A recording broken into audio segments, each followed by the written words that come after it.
everyone, welcome to the channel and thank you so much for being here. So in today's video we are having a quick one, and it's a very important topic when it comes to natural hair. We'll be discussing 3 ways our natural hair can get damaged, and if you are interested in this, stick around. Let's get started. The first way that our hair can get damaged is through physical damage. Yes. And by this, it's basically how we manipulate our hair. Whenever we wash, we shampoo, we deep condition, we roller set our hair, we apply heat to our hair. Basically, everything that you have to do to manipulate your hair in any form or shape makes your hair prone to damage. So it's important to ensure that you handle your hair only when you have time, so that you are not stressed out handling it, especially when you are detangling it.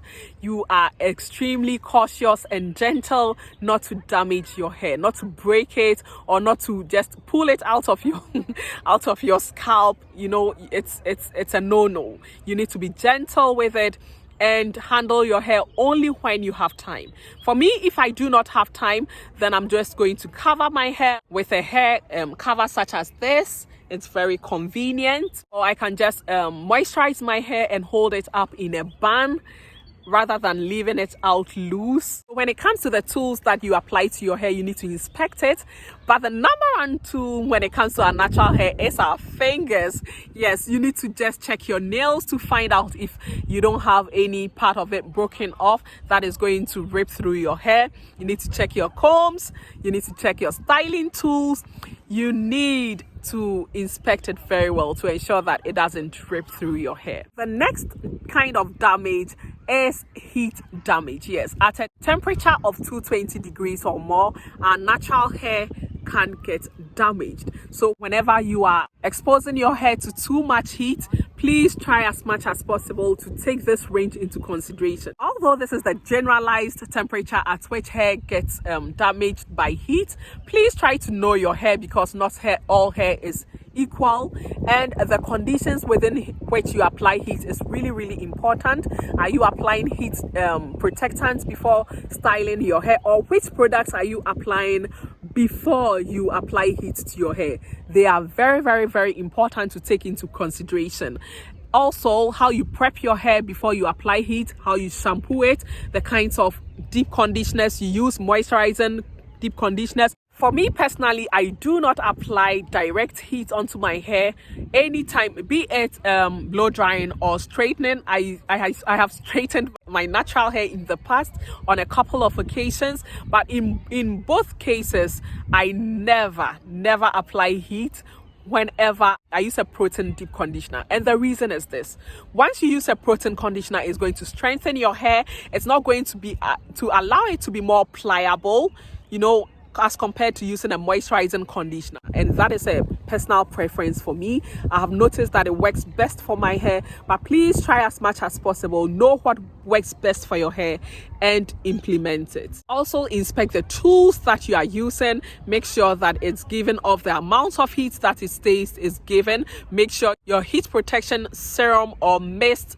is working for you. For some, mists are not going to work because it may be too light. For other, serums are going to work better. So please try as much as possible to wash your hair before you apply any form of heat, because you don't want the old product that you use to serve as a form of an enhancer to increase the temperature that is being applied to your hair, thereby leading it to damage. So the final way that our natural hair can get damaged is damage caused by internal factors.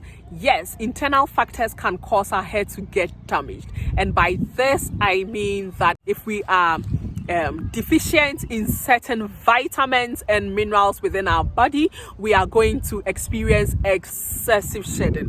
Another thing is that the new growth that will be coming out of our hair follicles on our scalp is not going to be of good quality, and it's going to lead to breakage. And sometimes this hair that will be growing out of your hair can be very thin compared to the usual hair that grows out of your scalp. One of the most important mineral that causes a lot of issues when it comes to our natural hair is iron deficiency.